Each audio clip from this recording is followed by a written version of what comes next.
पिछले पाठ में हमने पढ़ा था भोजन के घटक कि जो हमारा भोजन है वो कौन कौन से घटकों से मिलकर बना है, उसके अंदर कौन कौन से पोषक तत्व हैं।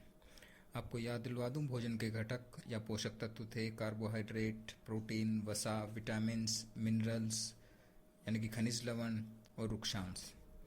और कौन से भोजन से कौन से पोषक तत्व हमने प्राप्त होते हैं। अब की बार इस पाठ के अंदर, जिसका नाम है तंतु से वस्त्र तक, हम पढ़ेंगे कपड़ों के बारे में। कपड़े किस चीज़ से बनते हैं और कपड़ों को बनाने के लिए जो घटक है वो कितने प्रकार के होते हैं। और इस पाठ को पढ़ने से पहले आपको ये काम कर लेना है, अपने घर पर उन सभी वस्तुओं के नाम लिखने हैं जो कपड़ों से बनी हैं।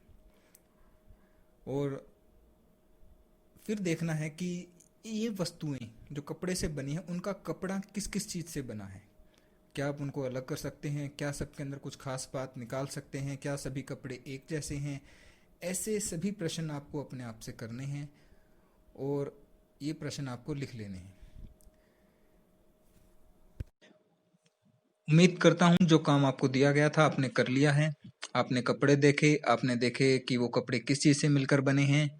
तो अब हम शुरू करते हैं तंतु से। तंतु, जिसे इंग्लिश में हम फाइबर बोलते हैं, वो छोटी से छोटी संरचना है जिससे मिलकर धागा बनता है। उसे तंतु या रेशा भी कहते हैं। आपने जो सीलने के लिए धागा होता है, जिसे हम रील भी बोलते हैं, गट्टी भी बोलते हैं, वो धागा आपने देखा होगा। वो धागा भी किन्हीं चीज़ों से मिलकर बनता है। उन चीज़ों को हम तंतु बोलते हैं। इस स्लाइड के अंदर आपको एक फोटो दिख रही होगी जिसमें बहुत पतले पतले पतले पतले धागे दिख रहे हैं, तो वो तंतु हैं या रेशे हैं। अगर आप रेशों को देखना चाहते हैं, तंतुओं को देखना चाहते हैं, आपके घर में रुई होगी, सबके घर में रुई मिल जाती है।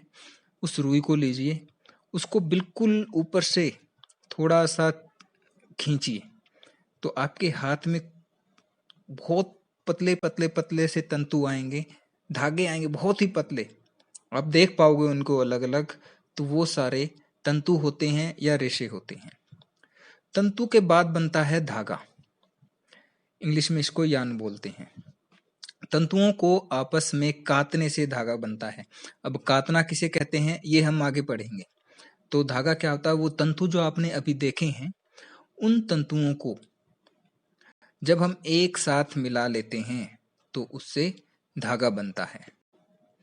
अब हम देखते हैं कि जब हम कपड़ा बनाते हैं उसकी प्रोसेस क्या है, वो कपड़ा किस तरीके से बनता है।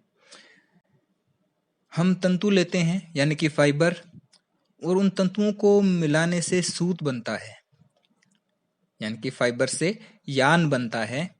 और उस सूत से हम धागा बना सकते हैं या हम वस्त्र बना सकते हैं। अब इस सूत और धागे में फर्क होता है। सूत और धागे में क्या फर्क है? सूत यानी कि यान एक ऐसा धागा है जिससे कि कपड़े बनाए जाते हैं।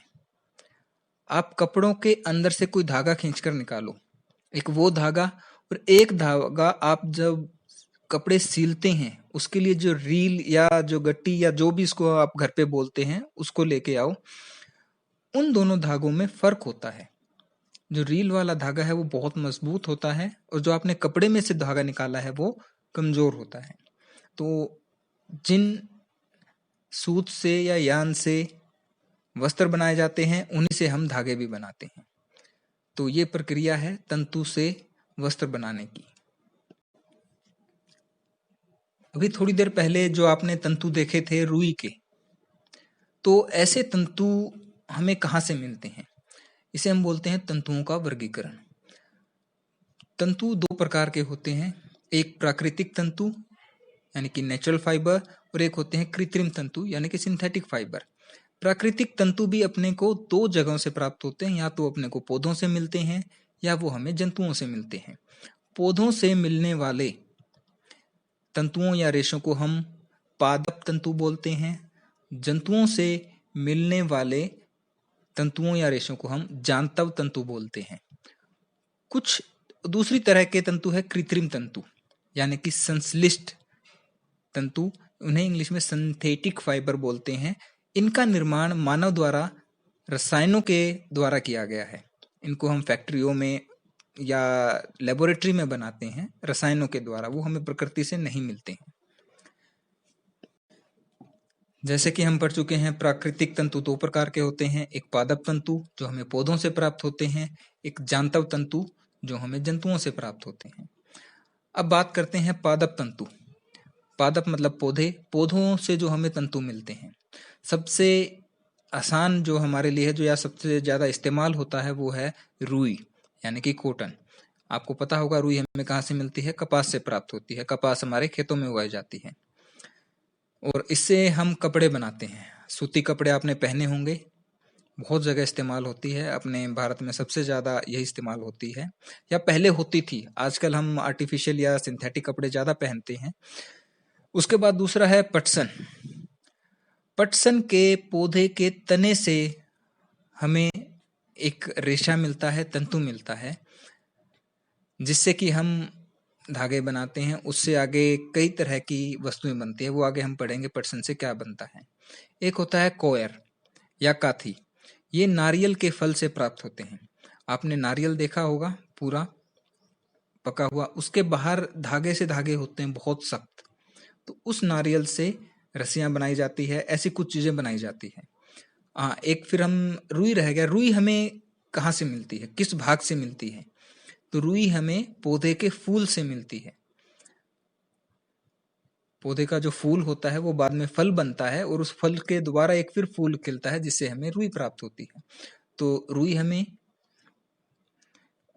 पौधे के फूल से मिलती है, पटसन हमें पौधे के तने से मिलता है, काथी या कोयर हमें नारियल के फल से प्राप्त होती है।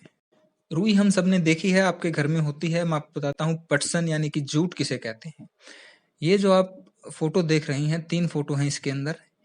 ए फोटो के अंदर बड़ी रस्सियां हैं, रोप्स हैं, बड़ी थोड़ी मोटी वाली रोप्स आपने देखी होगी। आप जब या तो ट्राली या ट्रक या कोई मजबूत चीज, या जब हम झूला डालते हैं तो इन रस्सियों का इस्तेमाल करते हैं।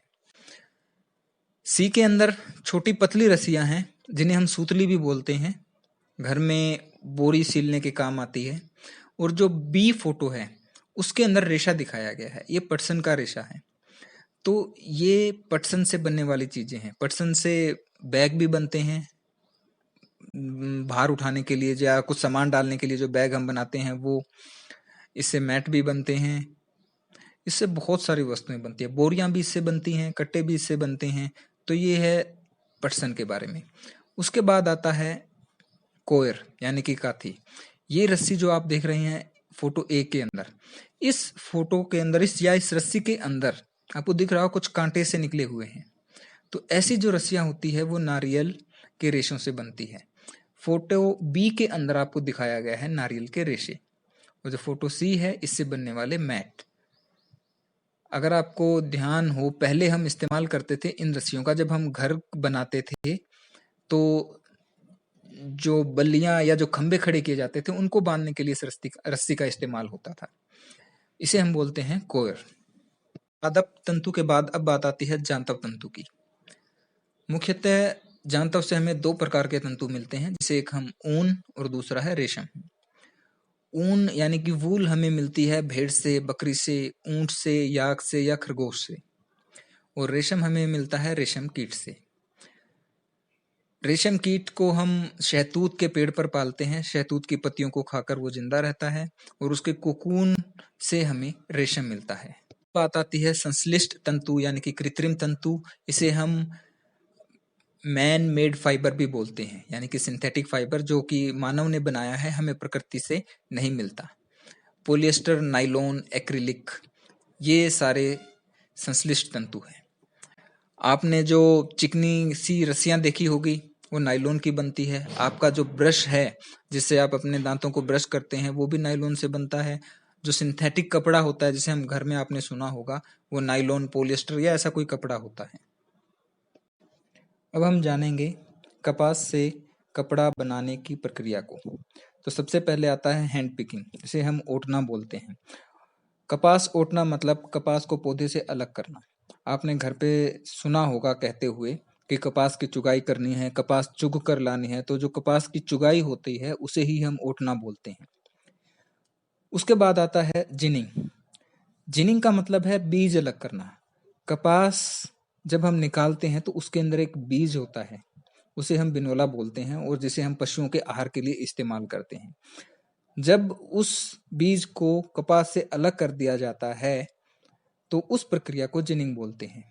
इसके बाद आती है, और अब वो कपास बन गई है रुई। अब उस कपास को हम क्या बोलते हैं? रुई बोलते हैं। लिंट या स्पिनिंग यानी कि कताई। अब रुई से जब हम सूत बनाते हैं या धागा बनाते हैं तो उसे बोलते हैं कताई। अब हमारे पास सूत तैयार हो गया है। हम एक सूत से या दो सूत से मिलकर जब कपड़ा बनाते हैं उसे हम वीविंग या बुनाई बोलते हैं। अब आप देखिए, आपके स्क्रीन के ऊपर आपको कपास गोलक दिख रहा होगा, यानी कि जहाँ से पौधे से जब हम कपास लेके आते हैं, और दूसरी फोटो के अंदर आपको कपास के बीज यानी कि बिनोले दिख रहे हैं। और इस कपास से के गोलक से कपास को निकालना कपास ओटना कहलाता है। उसके बाद हमने बात की थी कताई की। कताई किसे बोलते हैं? रेशों से धागा बनाने की प्रक्रिया को कताई कहते हैं। कताई हम तकली से करते हैं, उसे हस्तकतुआ भी बोलते हैं। इसके अंदर हम कुछ तंतुओं को लेकर आपस में घुमाते हैं जिससे कि वो सूत या धागा बन जाता है। इसके लिए हम पहले इस्तेमाल करते थे चरखा। अब जो आप वीडियो देख रहे हैं वो कताई की है और इसके अंदर रुई से हम सूत बनाते हुए देखेंगे। अभी आपने देखा सूत बनते हुए। जब ये सूत बन जाता है उसके बाद हम बुनाई करते हैं यानी कि वीविंग करते हैं। वीविंग करने वाली मशीन को हम बोलते थे करघा। पहले घरों में बनाया जाता था, हथकरघा होता था। आपको नेक्स्ट स्लाइड में आपको मैं दिखाऊंगा हथकरघा कैसा दिखता है। उसके बाद जब हम बुनाई करते हैं तो अगर हम दो धागों को लेकर अलग अलग दो धागों से कपड़ा बनाते हैं तो उसे हम बुनाई यानी कि वीविंग बोलते हैं। और जब हम एक ही धागे से बुनाई करते हैं उसे हम निटिंग बोलते हैं। आप बता सकते हैं कभी आपने देखा हो एक धागे से कपड़ा बनते हुए? आपने जरूर देखा होगा। जब हम स्वेटर बुनते हैं, आपकी मम्मी, चाची या जब भी आपने किसी को स्वेटर बुनते हुए देखा है, वो एक ही धागे से बुनी जाती है, तो वो निटिंग होता है। और जब हम दो धागे लेकर, अब दो धागों को लेकर कैसे बुनते हैं? आपने घर में चारपाई देखी होगी जिसे हम फोल्डिंग बोलते हैं, जो कि बंद हो सकती है। उसके अंदर जो पट्टे होते हैं जिससे कि हम उसे बनाते हैं, बुनते हैं, तो वो दो धागों को लेकर बनते हैं, एक सीधे और एक आड़े। उसे हम वीविंग बोलते हैं। बुनाई के लिए मैंने आपको कहा था, जो आप पहली फोटो में देख रहे हैं वो हथकरघा है जिसे हाथ से चलाते थे। यहाँ पर हम दो सेट लेते हैं धागों के जिससे कि कपड़ा बनाया जाता है। और दूसरी फोटो में आप मशीन देख रहे हैं जो आजकल इस्तेमाल की जाती है कपड़ा बनाने के लिए। हमने अभी बात की कि कपास से कैसे वस्त्र बनाए जाते हैं। अब हम बात करते हैं जो पटसन है यानी कि जूट है, उससे हम कैसे तंतु या सूत या धागा बनाते हैं। पटसन तंतु को पटसन पौधे से प्राप्त किया जाता है। मैंने आपको पहले भी बताया है कि इस पौधे के तने से हम इसके तंतु प्राप्त करते हैं। भारत में इसकी खेती वर्षा ऋतु में की जाती है। पटसन को मुख्य रूप से पश्चिम बंगाल, बिहार और असम में उगाया जाता है। और जब इसके अंदर फूल आते हैं तब हम पटसन की फसल को काट लेते हैं। और फसल को काटने के बाद जो इसके तने होते हैं उनको कुछ दिनों तक पानी में डुबो कर रखते हैं। ऐसे करने से क्या है कि तने गल जाते हैं और हम हाथों से पटसन के तंतुओं को अलग कर सकते हैं।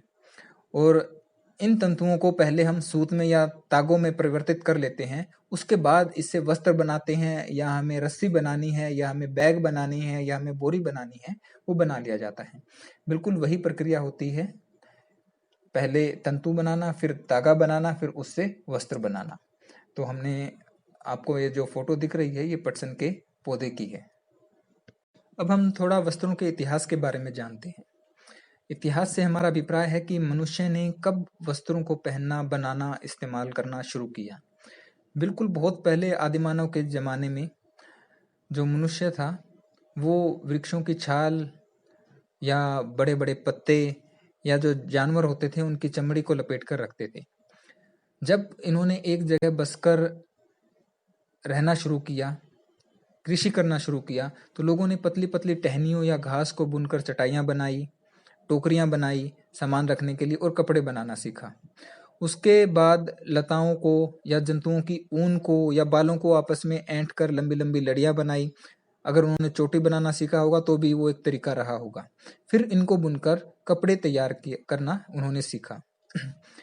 भारत के अंदर गंगा नदी के आसपास के क्षेत्रों में कपास उगाई जाती थी, जिससे सूत का आविष्कार हुआ और सूत के कपड़े भारत में पहनने लगे। वस्त्रों को बनाने के लिए रुई और फ्लेक्स क्या है, एक जूट की तरह ही एक तंतु होता है। ये मिस्र में नील नदी के आसपास की जाती थी, लेकिन उन दिनों में लोगों को सिलाई करना नहीं आता था। फिर सुई का आविष्कार हुआ, और सुई का आविष्कार होने के बाद लोगों ने कपड़ों को सिलना सीखा, और एक बार सिलाई आने के बाद लोगों ने अलग अलग तरह के कपड़े बनाए। आज आप खुद देख सकते हैं कि एक कपड़े से कितने तरह के वस्त्र तैयार किए जा सकते हैं। इतनी विविधता है कपड़ों की, वस्त्रों की, मतलब एक ही कपड़े से आप बहुत सारी चीजें तैयार कर सकते हैं। ये कब संभव हुआ? सुई के आविष्कार के बाद। तो इस पाठ में हमने पढ़ा कि हमें तंतु कहाँ से मिलते हैं, तंतुओं से धागा कैसे बनता है, धागे से वस्त्र कैसे बनते हैं। इसके बाद आपका मूल्यांकन की बारी है। ये प्रश्न पढ़ने के बाद आप जान पाएंगे कि आप कितना सीख पाए हैं। अगर आपको किसी भी प्रश्न में दिक्कत आती है, आपको समझ नहीं आ रहा है, आप मुझसे पूछ सकते हैं या वीडियो को दोबारा देख सकते हैं। अगर आपके पास नोटबुक है तो आप उस नोटबुक को पढ़िए, उसके अंदर आपको ये सारी चीज़ें और अच्छे विस्तार से मिलेगी। धन्यवाद।